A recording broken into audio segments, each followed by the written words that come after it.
Okay, so what I want to talk about today is just when the more aware we are about what's happening around us and what's happening inside of us, greater opportunity we have to actually manage our spirit. If we don't know what's going on, then we move at anything. We're like a reed. We're going all over the place, and we're taken by every wind of doctrine. And of course, wind of doctrine is talking about spirits that come by, and these spirits that come by could be any kind of spirits. Now, they all come from Yahweh, whether it's because there's only one force that's moving in this universe right here. Okay, and there's one force overall in everything. So everything is coming from one source.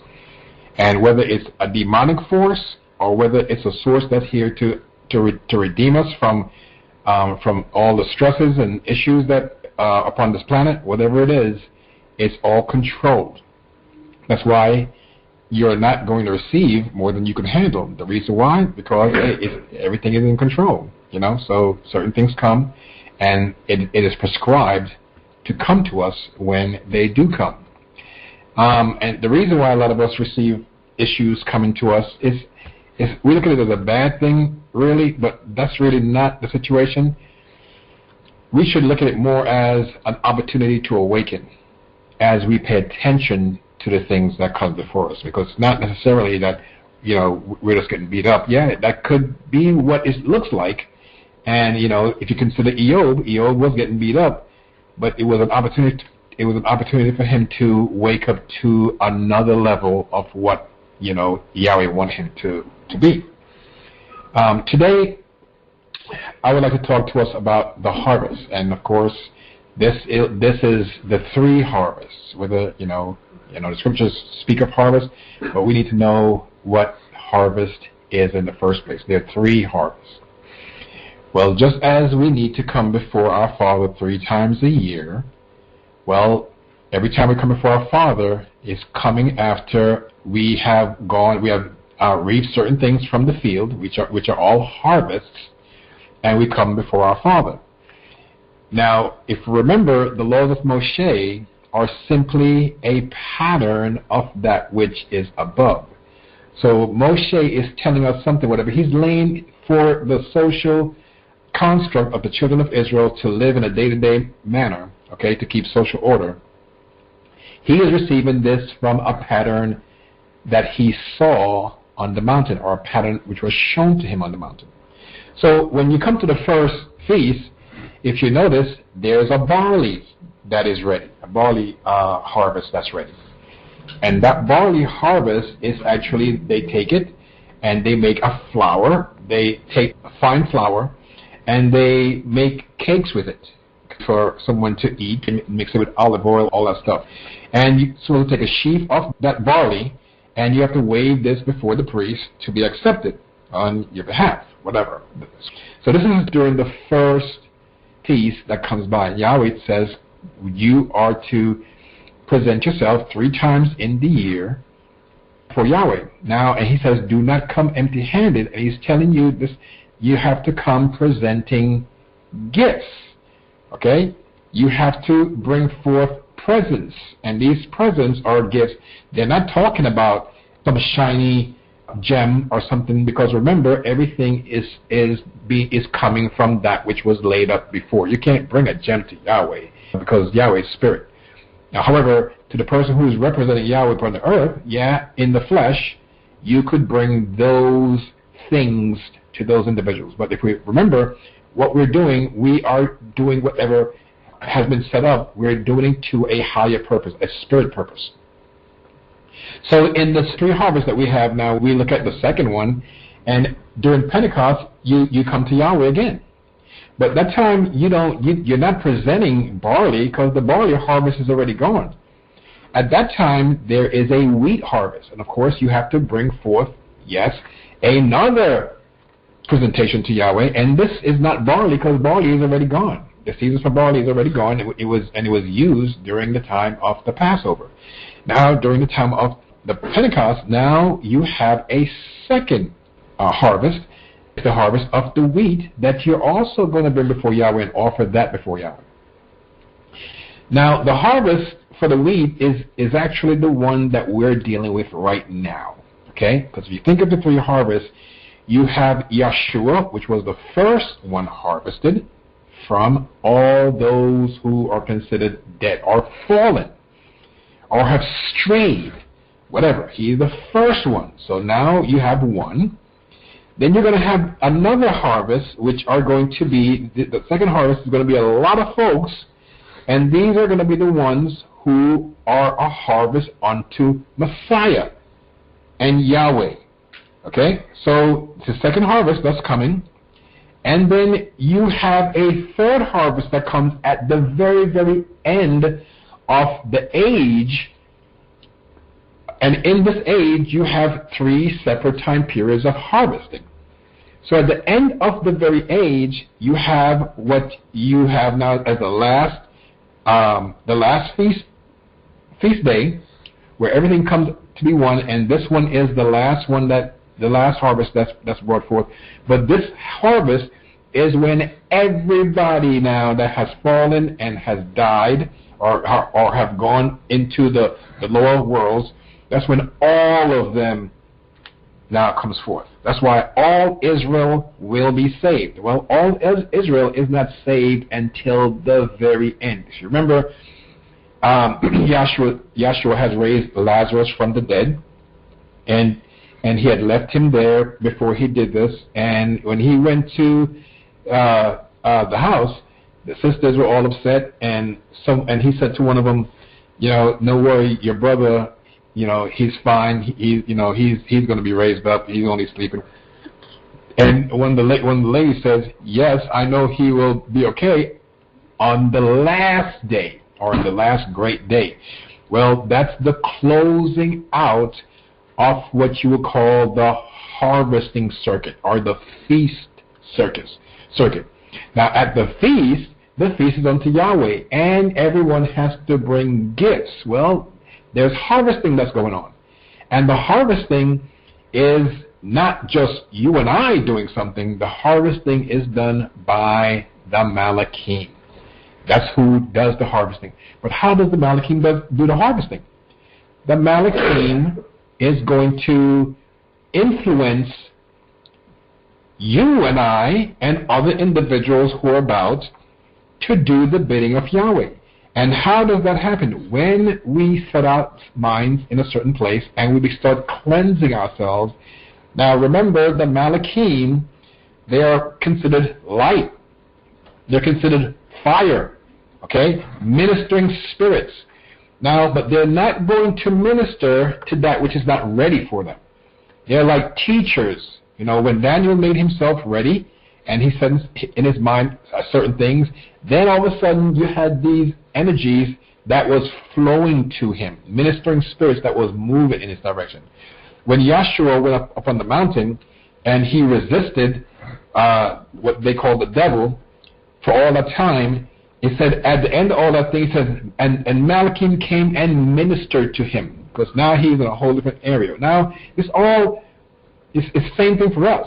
And as we cleanse ourselves, and this 40-day period is part of what we do to cleanse ourselves, we open ourselves, if you will, to receive the energies or the frequency of these ministering spirits. Now, if we move in the wrong direction and we invoke spirits also, we're going to open ourselves to spirits then too.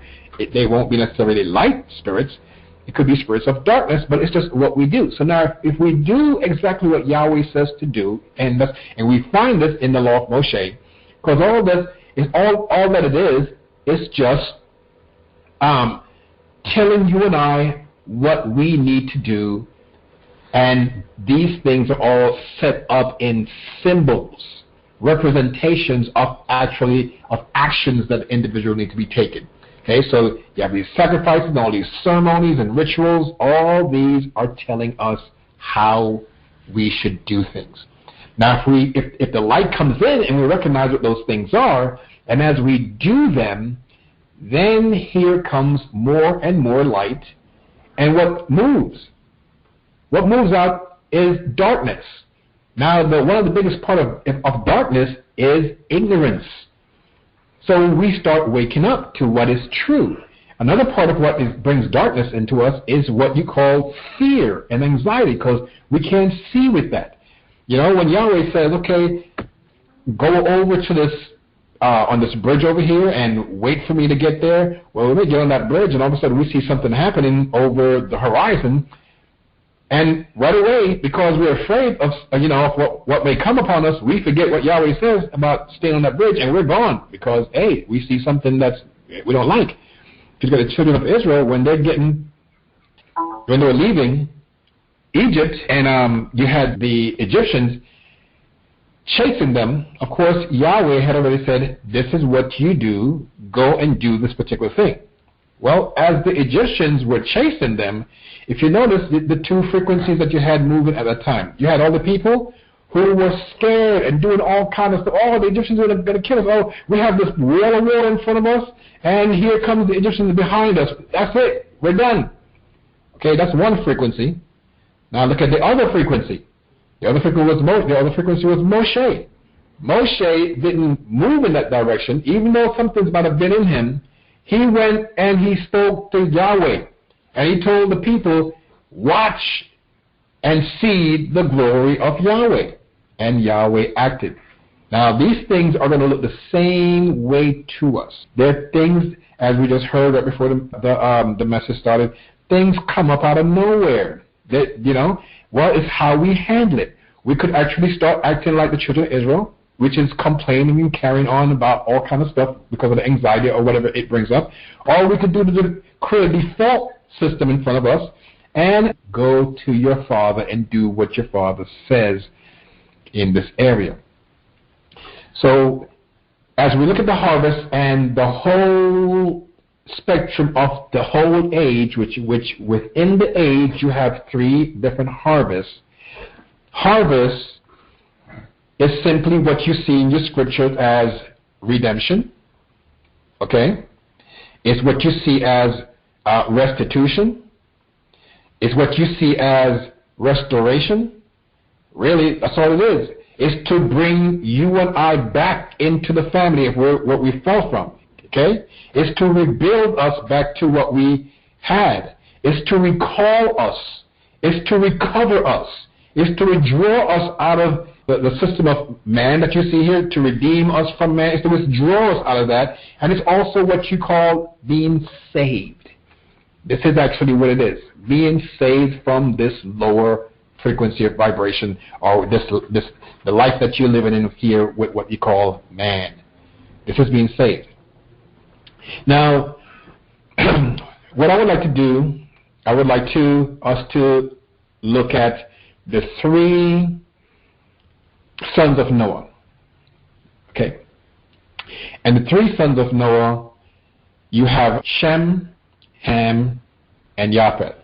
And in the gifts or the rewards of these three sons, you're going to find the gifts of what you will call the three harvests.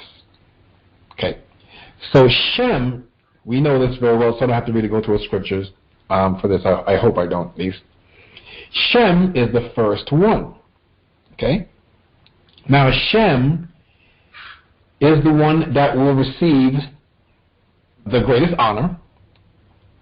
But if you remember, when the curses came upon Ham, it was said Shem was going to receive the greatest. Then it says Japheth actually was going to be in the house of Shem. He's going to serve Shem. Well, if you take Yeshua as Shem as representing Yeshua, and then take the elect that are going to be redeemed unto Yeshua as the first fruits unto Yeshua and Yahweh, because when you say first fruits don't necessarily mean first fruits from all the harvest.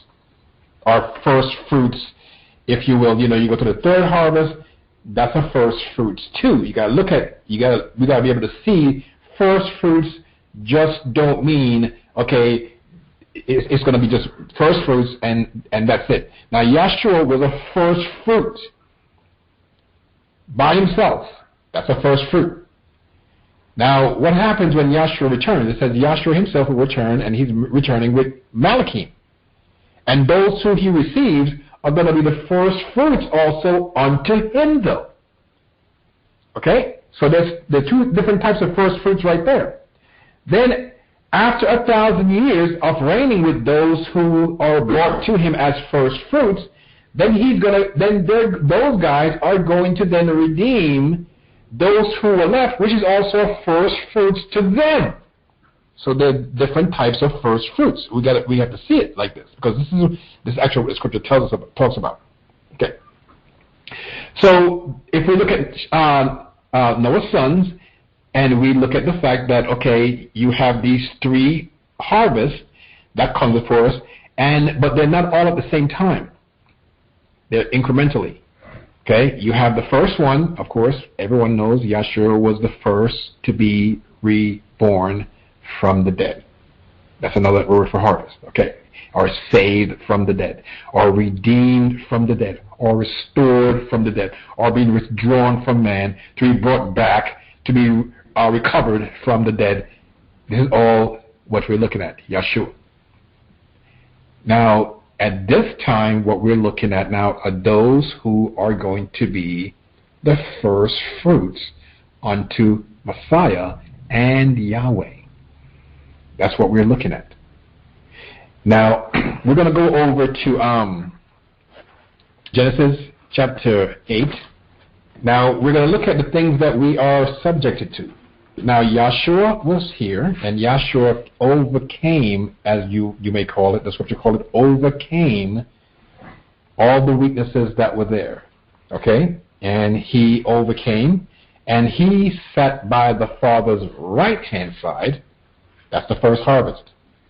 And he said, okay, if you do what I do, you will also sit by my right-hand side as I sit at the Father's right-hand side. That's the second harvest.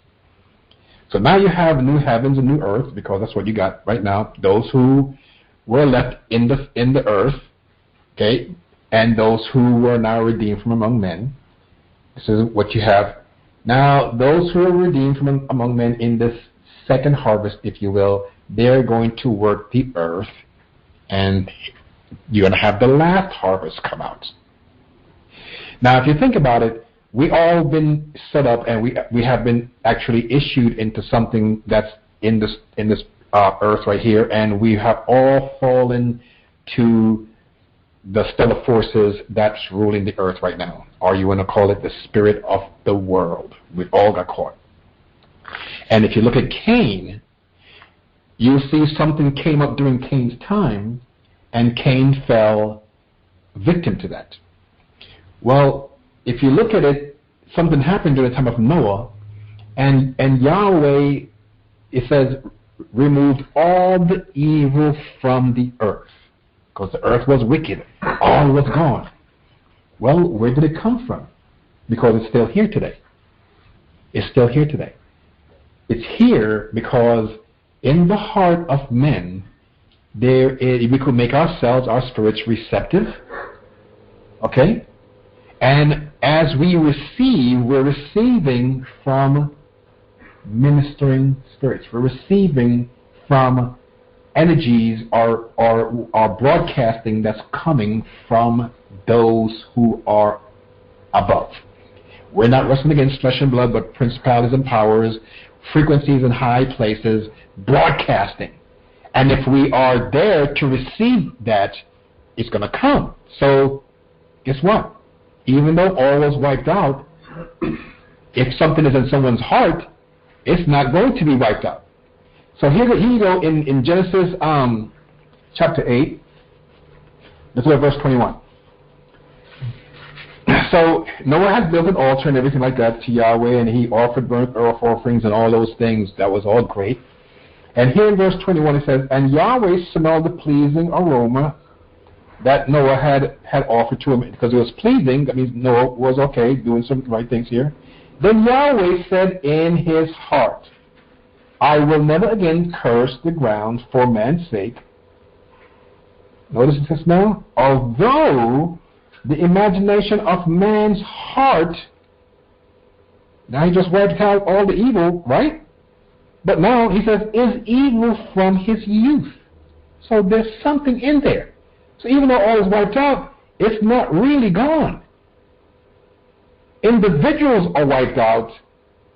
However, that which man could desire and receive as far as being broadcasted to him is still there. Okay, so he says here, nor will I again destroy every living thing, okay, as I have done. Now he goes here now, while the earth remains, seed times, that means, that's what seed time is when it's what you're going to use to plant, to plow, okay, to put things in the earth, and harvest. That's when you're going to take out. But he was not talking about man and what man puts in the ground. He's talking about the higher essence of seed time and harvest also. It all brings into this pattern coming down. So he's saying here, okay, seed time, when you and I are going to plant things, and harvest time, all these things shall not cease. No different than cold and heat, no different winter and summer, and no different than day and night, which he causes. He put seed time and harvest right there. Mankind doesn't control cold and heat. No, he doesn't. He could make some fire, or he could, make a refrigerator that gets cold, but he can't control it in the atmosphere. He doesn't control winter and summer, and he doesn't control day or night. So Yahweh put seed time and harvest right there. Okay, so now let's go over to chapter 9. Okay, and of course here you see things were going great. Then we have something that's in the heart of men.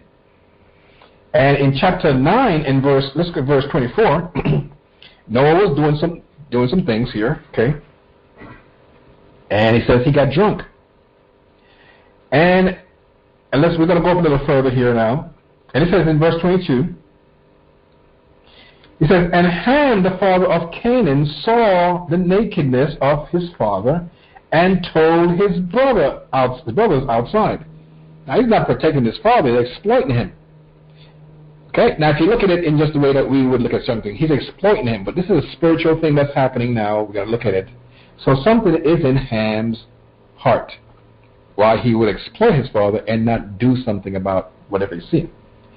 But Shem, 180, and Japheth took a garment, and the garment is there to cover you, okay? And the garment, in the spiritual sense, is that which is the right thing. Yahweh set up a law for Moshe, and he told Moshe, this garment is going to represent the law that I'm showing you here, this talit. And he said, if you put it over you, because this is going to cover your sins. That's all it is. But this is a representation of truth or of righteousness.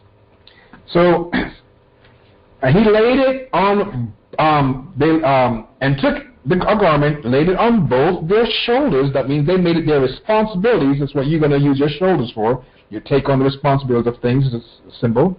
And went backwards, in other words, to undo what was done. That's what when you're going backwards, it's just simply undoing what was done.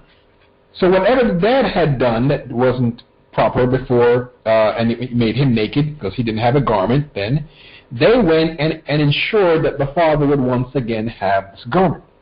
And covered the nakedness of their father. Their faces were turned away, and they did not see, or they weren't looking at that to bring anything, noticing what was there, their father's nakedness. They didn't look at that. It wasn't a big deal to them. What they wanted to do was to restore the father. Well, this is how we have to look at the world too. Okay? Because the world is really the people in the world is really our brothers, sisters, mother. This is who they are. As Yeshua said, those who are look over here. Those who are doing the will of my Father, these are going to be my sister, brother, whatever the case is.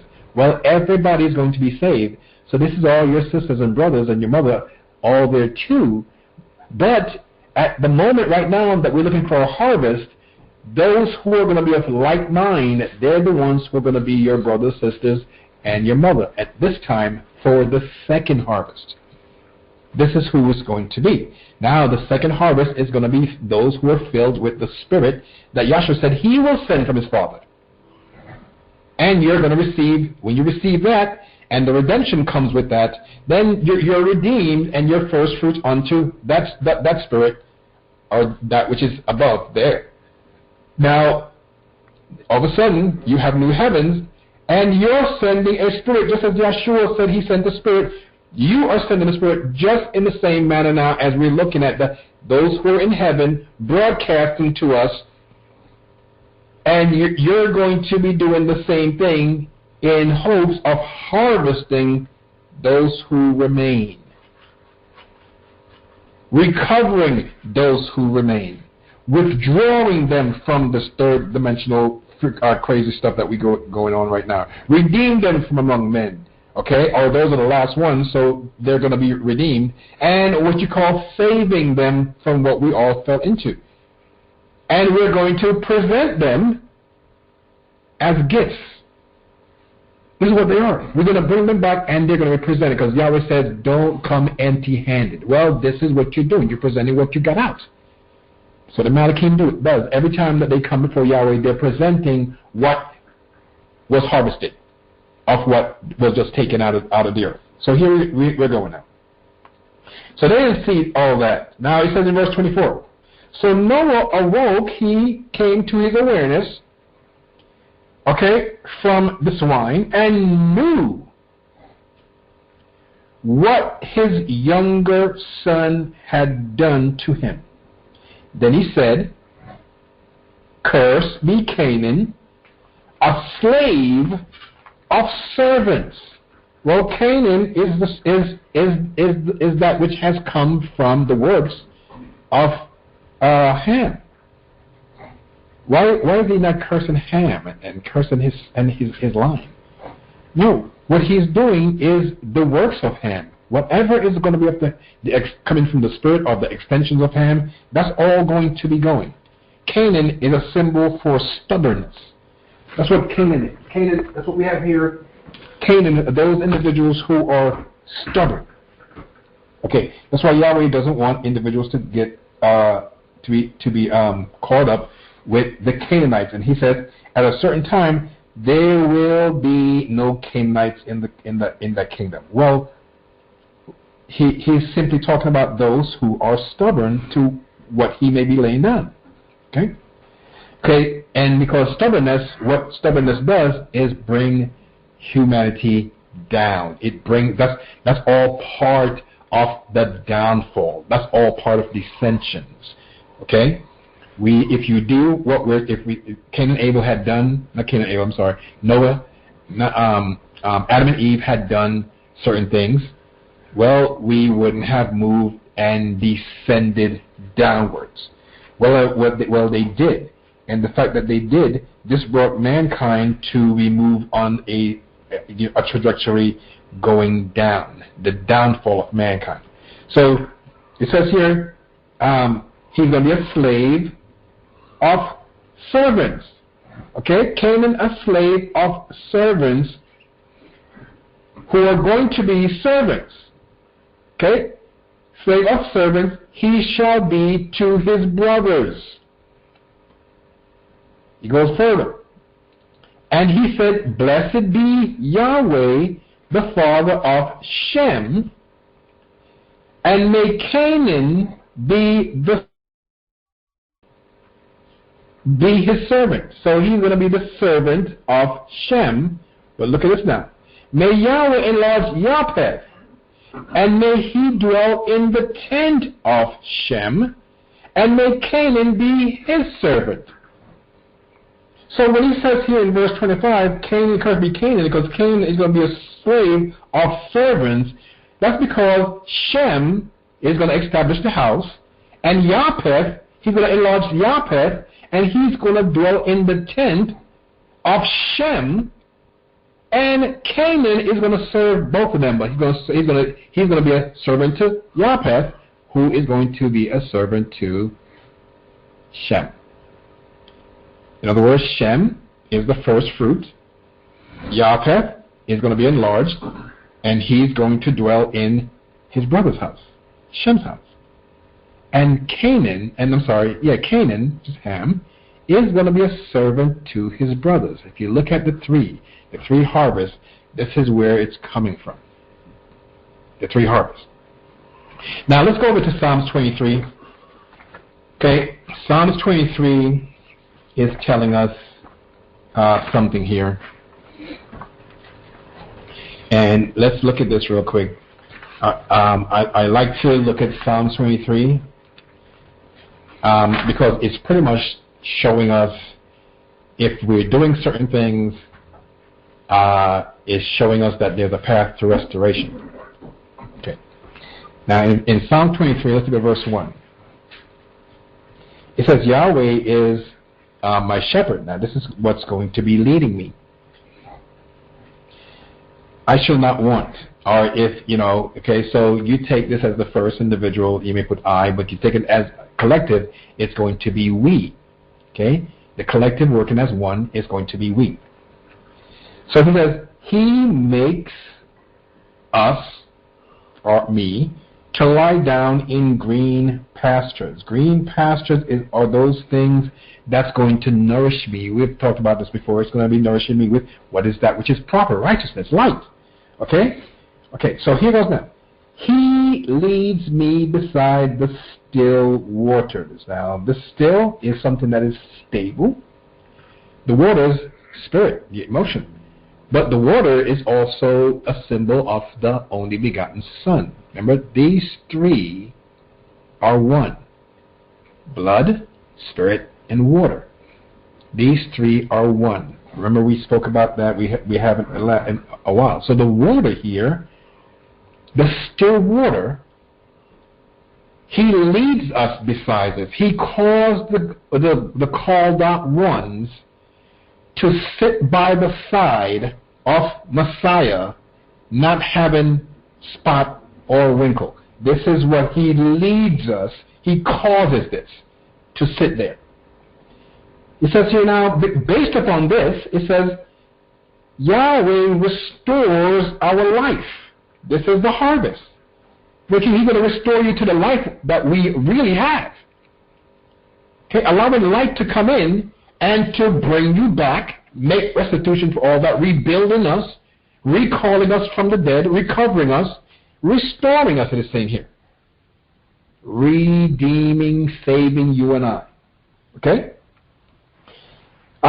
So it says here, Yahweh restores our life and lead us in the path of righteousness for his name's sake, for his character's sake, for the nature of Yahweh's sake. This is what we have for the nature. Now, we have to figure out how to get the nature. We have to figure out how to get the nature. So, Moshe now, Yahweh set Moshe up to set up this time period that we come before Yahweh, and these 3 times that we come before Yahweh. And we're going to look at this now. Exodus, let's go to Exodus chapter 23. And so let's look at what we have here. Exodus chapter 23. And there are 3 times that he talks about here. And each time is a harvest. Each time someone is being offered, or someone's is being offered for redemption, to be saved from this, to bring back, okay, to recall, to recover, to restore, whatever you want to call it. Okay? So in verse 23 here, chapter 23 here, let's look at verse 14. It says, 3 times in the year you shall keep a feast to me. You keep a feast to me. If you remember, the children of Israel, or just mankind, is really just the prodigal son. The prodigal son went off and he was being a Canaanite. Okay? That's what we are when we act a certain way in a stubborn manner to our father. And he went off. He wanted to get his birthright, whatever, and his whatever he had coming to him, and he went off. But he found nothing. It was all emptiness in what he was dealing with. So he said, I'm going to go back to my father. Now, when he did go back to his father, guess what?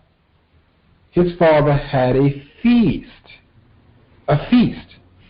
And he had his son that had returned to him, was presented to him. That was his gift.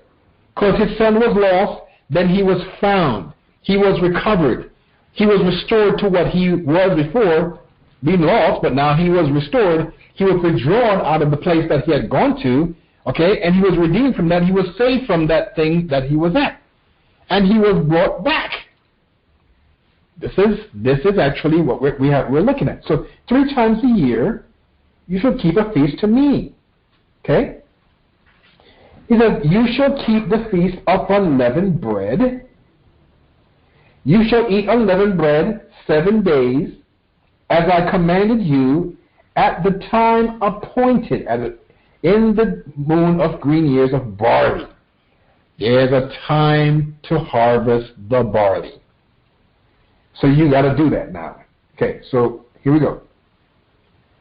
For in it you came out of Egypt, and none shall appear before me empty. That means no one is going to appear before Yahweh empty.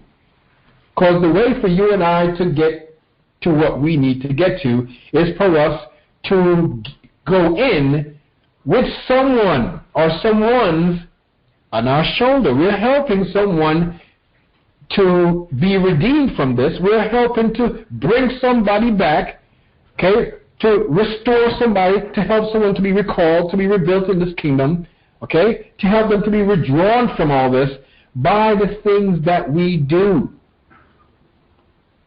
And when we do this, and we're doing this based upon the spirit that we're of, which is really looking at Malakim that are using us, Yahweh's Malakim that are using us to help individuals on this planet as we move about doing what we would normally do every day. So their frequency is going to be what we're displaying here in this earth. Okay? And you have different spirits, the ministering spirits from Yahweh. And if you and I are receiving these spirits, then here comes, we are able to do exactly what they do. And their job is to harvest.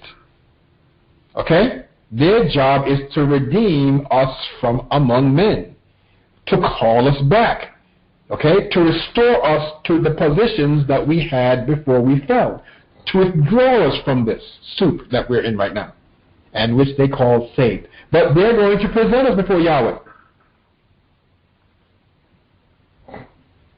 That's what happens. So he goes.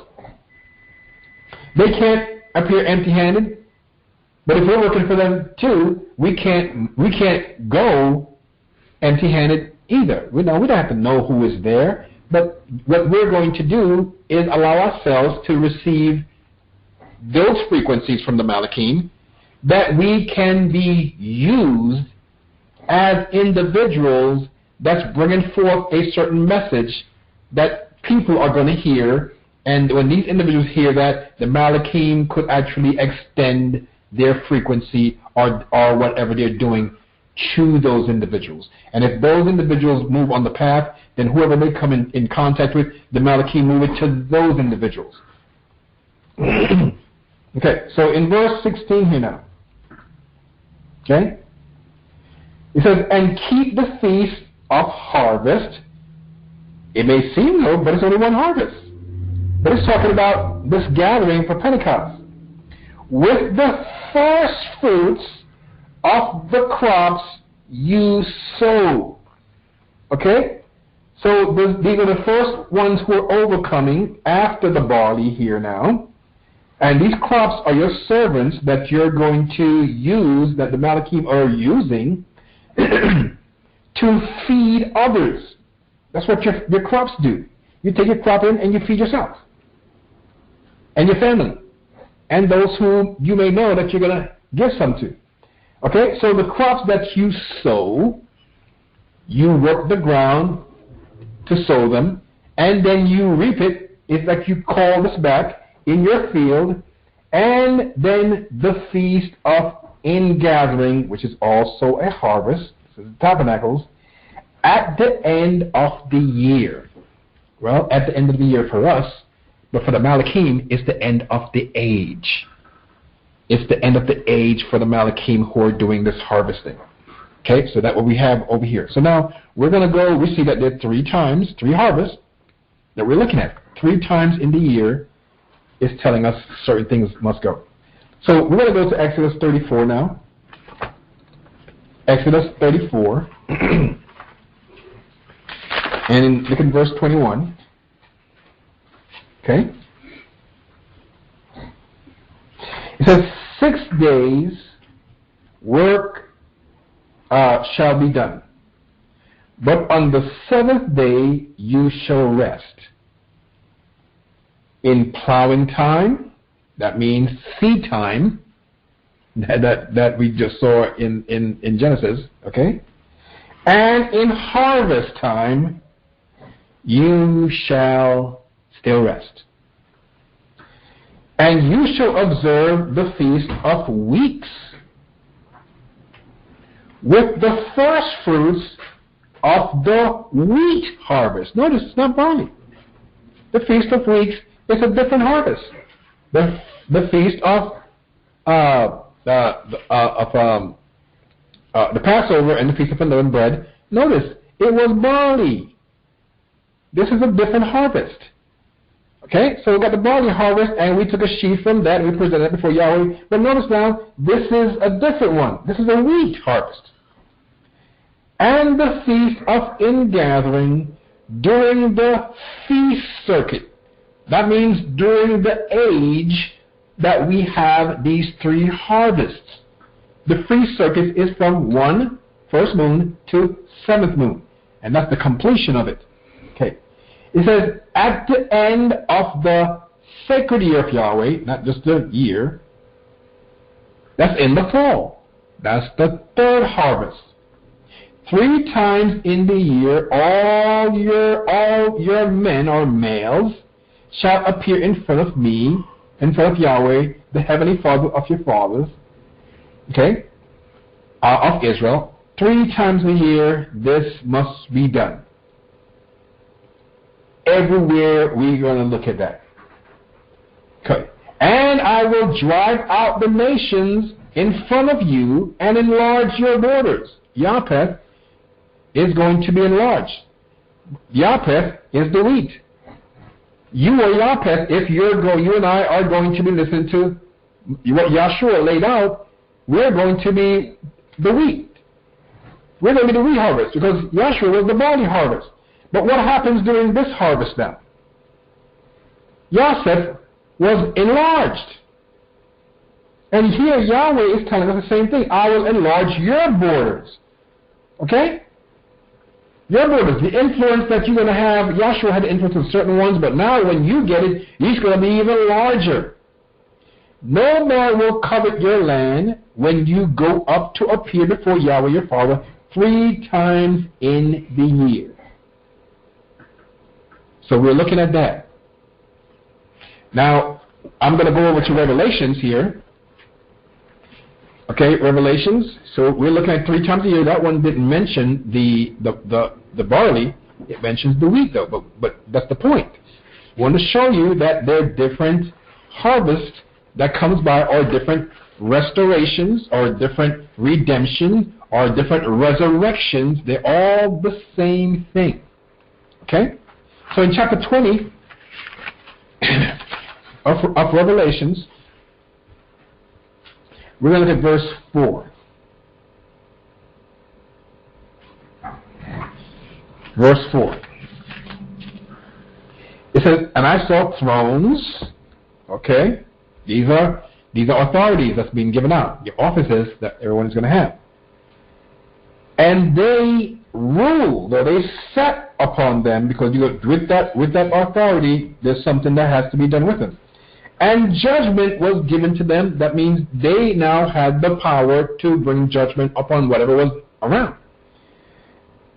And I saw the souls of those who were beheaded for whatever they were saying, the witness of Yahweh, whatever. And they did not worship the beast, nor the likeness, neither had received the mark in their foreheads and upon their hands. So, in the things that they were thinking and the things that they were doing, they didn't receive that frequency. That didn't have that. And they lived and reigned with Messiah. Why? Because they're the first fruit unto Messiah. These are wheat. They lived and reigned with Messiah, which Messiah, if you remember, the only begotten Son came into somebody and took over that person, and that person went about doing the job of what you would call the barley, because that was the barley harvest. Okay? The second harvest is going to be the wheat, because you're going to put, during the time of Pentecost, you present to Yahweh. Can't go empty-handed. You got to present wheat. Japheth, and you got to enlarge. This is going to be a greater amount. Enlarge the borders of Japheth. Okay. So they're going to reign with Messiah. This is going to be the government now. 1,000 years. Notice what it says in verse 5. But the rest of the dead will not be recalled. They're not going to be resurrected. They're not going to be restored to whatever they were before. They're not going to be brought back. Restitution is not made for them. No recalling, no recovering, no restoration, no withdrawing them, no redemption for them. They're not necessarily coming out. Okay, that's the plan. Because now you have just gone back to what you were doing before when you did fall. So you're simply being restored back to what the job that you were doing when the big fall came with Adam and Eve. That's all that's happening. Okay? So they're going to rule with Messiah for 1,000 years, but the rest of the dead did not live again until the 1,000 years were finished. It says, this is the first resurrection. And if you just read it for that, that's what you're going to see, the first resurrection. But if you remember, it can't be the first resurrection. Okay? It can't be the first resurrection because we had one before that. It tells us that Yahshua was the first one to be restored or resurrected from the dead. He was. Let's continue reading this. It says, blessed and holy is he who has part in the first resurrection. On such, now, what is actually saying is the first resurrection unto Messiah. Because that's what this resurrection is. Because we had a resurrection before that. Okay? So this is the first resurrection, and this is the resurrection that comes with Japheth. Okay. On such the second death has no power, but they will be priests of Yahweh and of Messiah, and will reign with him 1,000 years. Now, let's go over to 1 Corinthians 15. Okay? 1 Corinthians 15. So we got to understand, so we can understand what putting line upon line, precept upon precept, because when it says harvest or restoration or resurrection, we think it's all just talking about one thing, but it's not. It's talking about different resurrections. In the whole age, there are three resurrections. There are three restorations. There are three pulling out from man. what we have fallen into. There's three being raised from the dead. 3 times there's individuals being raised from the dead. 1 Corinthians here, look at chapter 15. And let's look at verse 20. Okay? It says, but the fact that Messiah has been raised from the dead and has become the first, recalled, resurrected, called back, restored to what he had before. You see, that's all it's talking about. First to be restored to life of those who have fallen asleep, or those who are dead. So that's the first one. Okay, that's the first one, resurrected to Yahweh. Then you have that which is going to be resurrected unto Yahweh and Messiah, which is what we just got done looking at in Revelations. Okay, and that's not all, because now we're going to have those who are restored. The rest of the dead, after the 1,000 years, there's going to be another restoration. Okay, after the 1,000 years ended. Now, let's go to Matthew chapter 13. Matthew chapter 13, and let's look at 37. 13 and verse 37.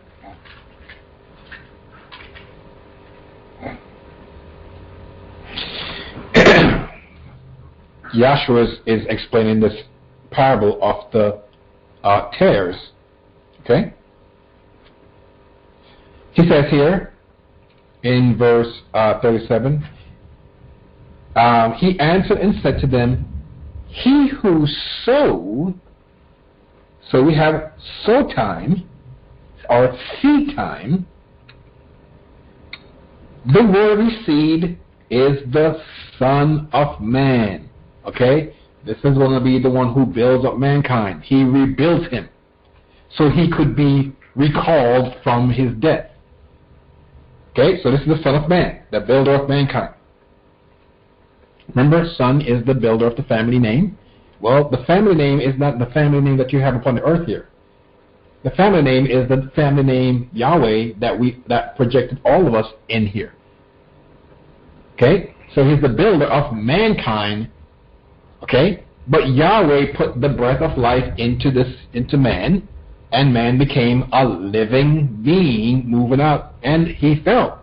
But he got to be rebuilt. He got to be recalled. He got to be lifted back up. He got to be restored.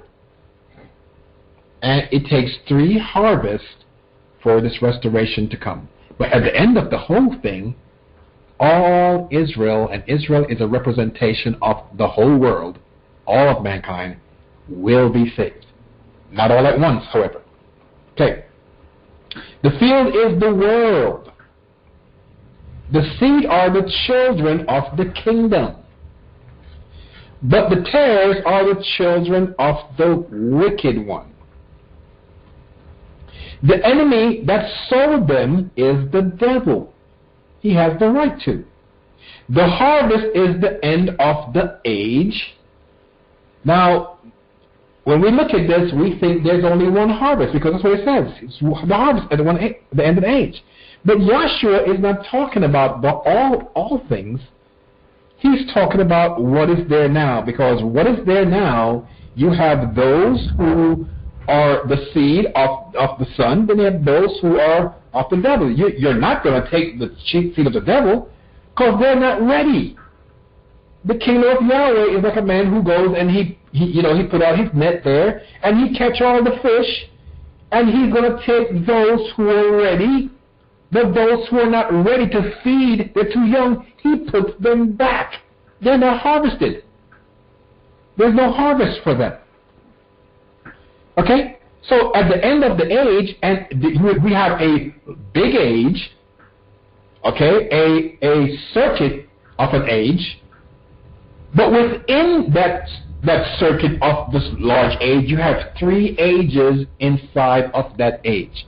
You have the age that you have the redemption, or you have the harvest of the barley that you present before Yahweh. You have the harvest of the wheat that you present before Yahweh, and you have the harvest of all the produce that you bring at the end of the circuit. You have 3. But as it speaks here, it just seems like it's 1, unless you know what's going on. It seems that there's only 1. Okay? So the end of the age that Yahshua is talking about are those who are coming to him.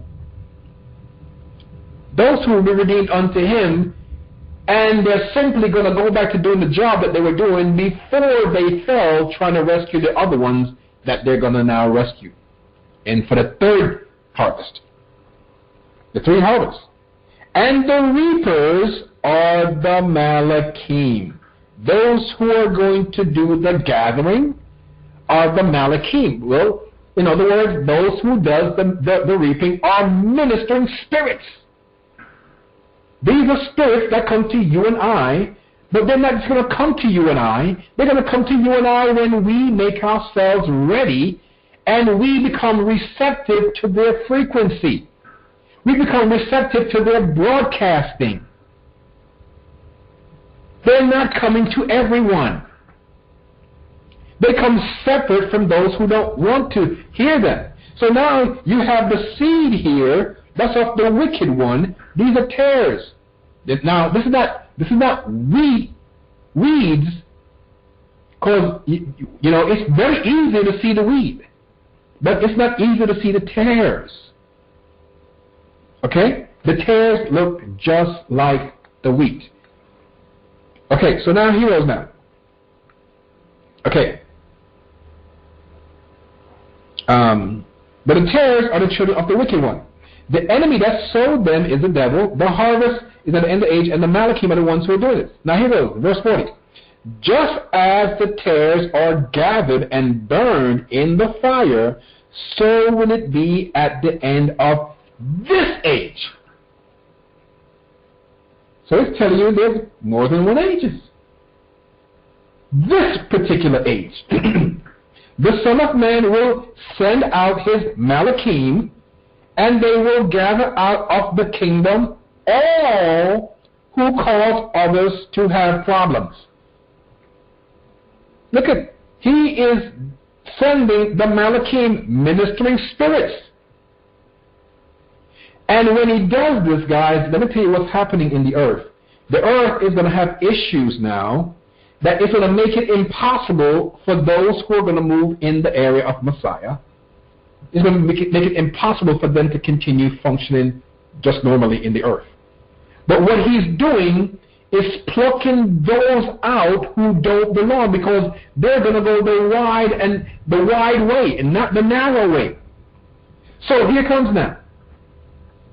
They make laws. You could do so and so now, but Yahweh says, "Nah, you can't do so and so." So now all that's really happening is the ministering spirits have gone out and said, "I'm the spirit of Yahweh," and Yahweh said, "You have to be on this narrow path, and you can't do that which the government just told you could do."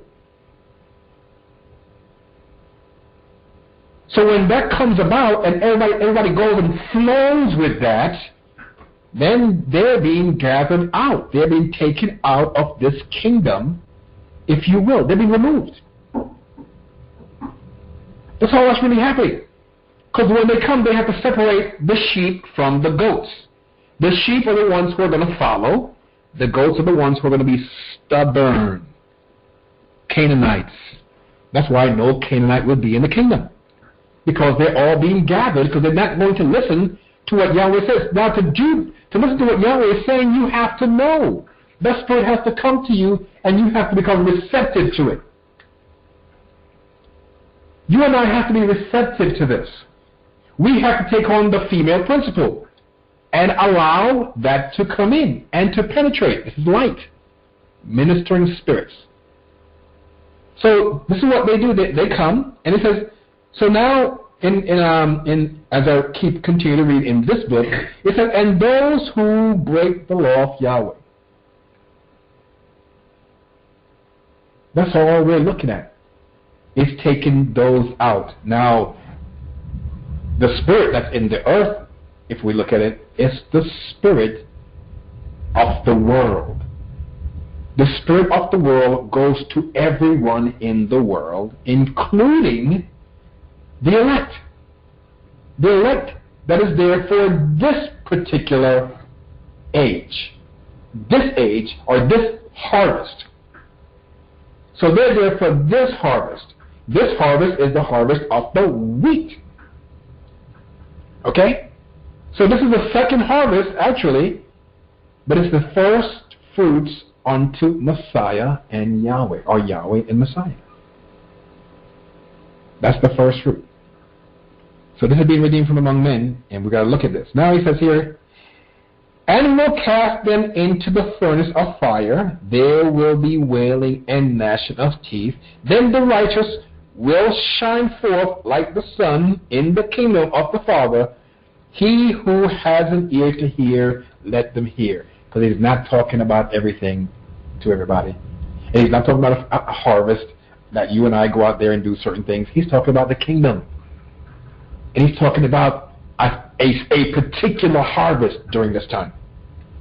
He's not talking about all three. He's talking about a particular harvest during that time. Okay, now let's go over to Matthew 24. 24. Okay, look at verse 3. Now as he sat on the Mount of Olives, the disciples came to him privately, saying, Tell us, when will these things be? What will be the sign of your coming and the end of the age? The sign of his coming, guys, and the end of the age is not the end of all of the ages. It's not the end of all three. It's the one that's going to be the harvest that we're in right now. That's the one that we're looking at. What will be the sign of your coming for this particular age, this particular harvest, and the end of this particular age that we're looking at here? This is it. Sign of your coming. And Yahshua answered and said to them, Be on guard so that no man deceive you, because the devil has actually planted tares in here too. Tares. And it's hard to detect them until at the end of this time period, the wheat brings forth grains or ears of grain. The wheat brings forth ears of grain. All of a sudden you see what? That which is not bringing forth ears of grain, you can recognize that they're not the wheat. Okay. Be on guard, no man deceives you.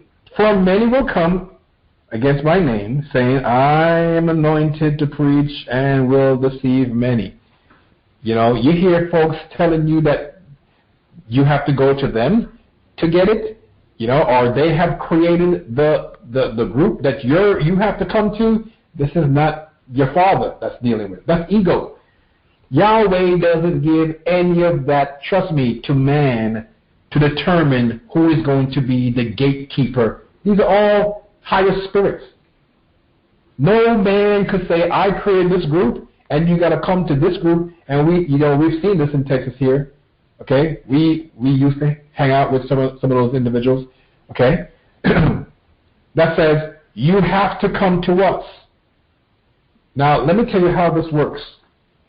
Because there's a pattern in the earth, and what Moshe set a pattern up in this earth, he set up the house of Yahweh. Well, why didn't that last?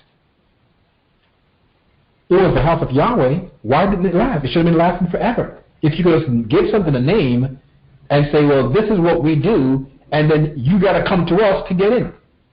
Why?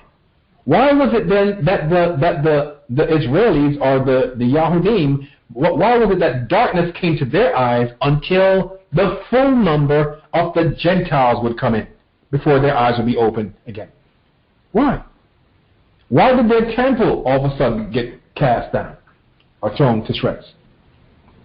Because all that they could create was a society in the earth. The kingdom of Yahweh on earth that we're looking at right now, all that is a society in the earth, and if that society will continually bring forth the message of the Father, then that society will be looked upon as doing well. But in that society, every man has to work out his own salvation. That's what it tells you. Everyone has to work his own salvation out. No salvation is being given because someone is a part of another group. It just ain't so. Yahweh has not told anyone that. Okay, so we look a little further here. So many are going to come now and say, okay, I'm anointed for this. Come listen to me. Or if you don't come into this group, you have no hope. This is what's going on. And they will tell you this very thing here, and they'll be doing the very same thing, and people will not understand it. That they're being deceived. So he goes and he's talking about there's going to be rumors of wars, all these things, pestilence, all kind of stuff. Okay, and they said, and then the many is going to be offended, and they will betray one another, and they will hate one another, and many false prophets will arise, and they're the ones who are going to deceive many. And because individuals are going to be caught up in this here, it says in verse 13, it says, and because iniquity will abound, the love of many will grow cold. But notice, guys, but the ones who endure till the end of this particular harvest, they will be restored. So let's talk about, will be saved. They will be resurrected. They will be called back. They will be redeemed from among men. They will be withdrawn from all that we're looking at here.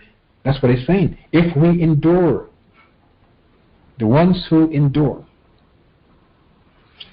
Okay, and this message of the kingdom will be preached to all the world as a witness to the nations, and then the end of this particular age will come. Because after the redemption here, we already looked at in Revelation that it says the rest of the dead, they're not going to be redeemed. So the end cannot be then. The total end, the whole feast circuit end cannot be the end. Cannot. I got one more scripture, and then I'll go ahead and close here. Okay? And we're going to go to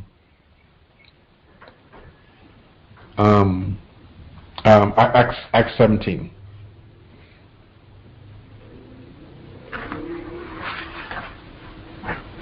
We're going to go to Acts 17.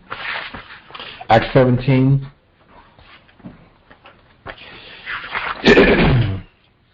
And we're going to look at verse, let's look at verse 18.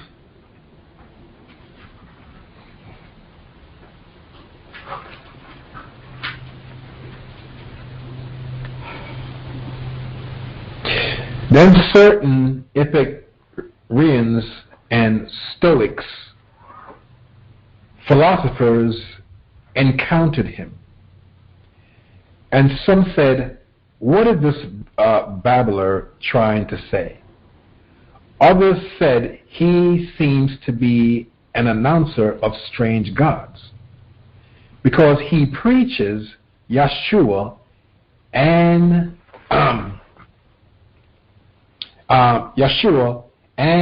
Anastasis, which is actually just resurrection. He's speaking the resurrection, Yeshua, and the resurrection that Yeshua spoke about to them. Now, what I want you to see here is that Yeshua was the first one to be redeemed from the dead or resurrected. They tell you all the time, the resurrection of Yeshua. He was the first to be redeemed from all of us who have fallen. So guess what happened? He was restored to being beside the right-hand side of the Father. Simply restored. Okay? Now, the restoration of all things don't come with only Yeshua. The restoration of all things don't come when the first resurrection unto Messiah and Yahweh comes. Because still it said the rest of the dead will not be recovered until the end of the 1,000 years. So obviously you have the 1,000-year reign that's coming also, and until that comes and the last great day, that's when you could really say the restoration of all things. Because all things will not be restored until then. And we got to see it, because there's three harvests. There's three harvests that we're dealing with here. And we're looking at the second one, and this is what we're preparing for. And no one could say, okay, because you are part of the kingdom of Yahweh on earth, that you're in. Because you're the HOY, that you're in. No, that's not the deal. Everyone has to work out his own restoration, his own salvation, whether you want to call it his own redemption, okay, his own resurrection. He has to work it out. And when he works it out, he would have cleansed himself, and he would have allowed the spirit, or the ministering spirits of the Malakim, to rest in him, because those spirits are the spirits that comes from Yahweh that Yahshua sends during this time.